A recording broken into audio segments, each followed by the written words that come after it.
Hey there, porch sitters. Professor Colton P. Colton here. Now, every once in a while, history doesn't just turn a page, it rips the whole book in half.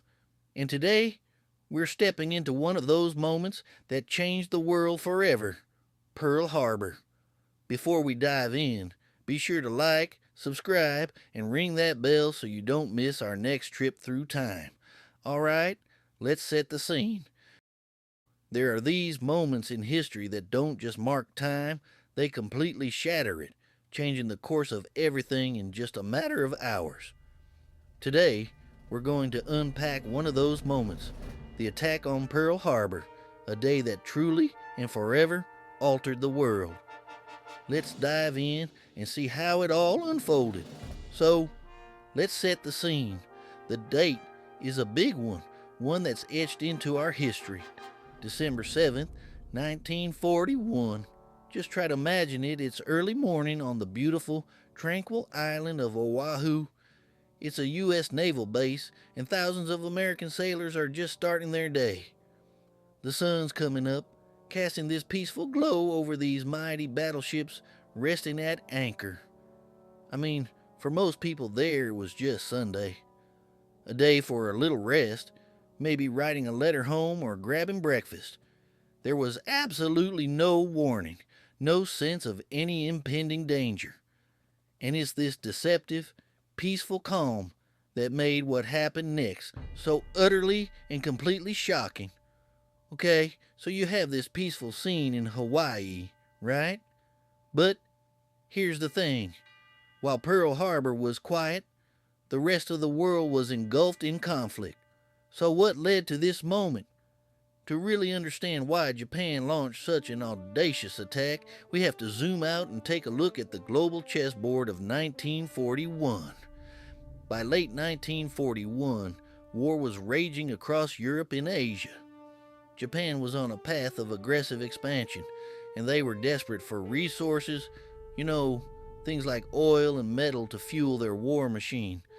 The United States, though it was officially neutral, decided to respond by imposing a crippling embargo, basically turning off the tap and cutting off Japan's access to these vital supplies. Well, from Tokyo's perspective, this was an act of economic warfare, a direct threat to their ambitions and their response to plan a secret, devastating blow that would neutralize the American threat in the Pacific. All right, so the stage is set.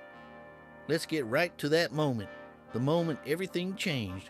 All the planning was done, and the attack was about to begin turning a peaceful Sunday morning to an absolute war zone.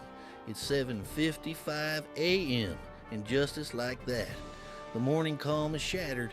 The sky just roars to life with the sound of engines as the first of two waves hit. We're talking over 350 Japanese aircraft swooped down on the completely unsuspecting harbor. Within minutes, that idyllic scene turned into a maelstrom of fire and explosions. The assault was swift, it was brutal, and it was devastatingly effective. And in less than 2 hours, it was all over, leaving behind a scene of utter devastation. And the human loss? It's just staggering. In that incredibly short window of time, 2,403 Americans lost their lives. Now think about the main targets here, the heart of the USA Epic Fleet.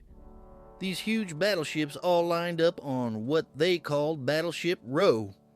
They became the primary targets. 8 of them were hit. They were either sunk or just heavily damaged. And it wasn't just the ships. The American air power on the island was pretty much crippled before it even had a chance to fight back.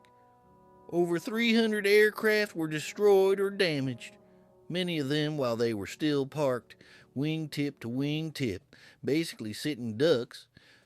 But the single greatest loss of life, the one image that seared into memory, happened on the USS Arizona. A bomb pierced its deck and detonated the forward ammunition magazine. The explosion was just catastrophic. The massive battleship sank in less than 9 minutes, entombing over 1,100 of its crew. Even in the middle of all that chaos and destruction, There was incredible courage. We're talking sailors, many of them barely out of their teens, rushing to their battle stations, fighting fires, and rescuing their shipmates from the burning water. This quote really captures that spirit of bravery in the face of absolute terror. As the smoke finally starts to clear over Hawaii, the news begins to spread across the mainland, and it sends this absolute shockwave that would unite a stunned and very, very angry nation.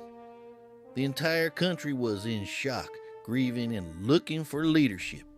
So, on December 8th, the very next day, President Franklin D. Roosevelt stood before Congress and the American people to deliver a speech that would define the moment. And this is the phrase that just captured the nation's outrage and resolve. Roosevelt declared December 7th a date which will live in infamy. Those powerful words transformed a devastating military disaster into a unifying national rallying cry. The attack on Pearl Harbor ended America's neutrality in an instant. Just like that, it was over. The nation was now preparing to fight a global war, and on two separate fronts. The shift was seismic. You can't overstate it. Before December 7th, the U.S. was officially at peace. The very next day, Congress declared war on Japan, and just days later, Japan's allies Germany and Italy declare war on the United States. And just like that, America's thrust into a global conflict in the Pacific and Europe. You know, the attack unified the country in a way that had never been seen. Before the home front became a critical part of the war effort, millions of men and women enlisted. Factories that once built cars were retooled to produce tanks and planes. Women entered the workforce in record numbers, and at home, families planted victory gardens. They rationed goods, and even children collected scrap metal. It was a total mobilization of American society. However, we have to be honest here. This period of unity also had a very dark side, fueled by fear and prejudice. Following the attack, the U.S. government made a tragic decision. Over 120,000 people of Japanese ancestry, and the majority of them were loyal American citizens, were forcibly removed from their homes and incarcerated in internment camps for the duration of the war. It remains one of the most painful chapters in American history. The events of that day are so much more than just history. They offer these timeless lessons about war, peace, and global conflict. So, what is the lasting legacy of Pearl Harbor, and why does it still matter so much to us today? Pearl Harbor was a definitive turning point. No question about it. It propelled the United States into the Second World War, transforming it into a truly global conflict.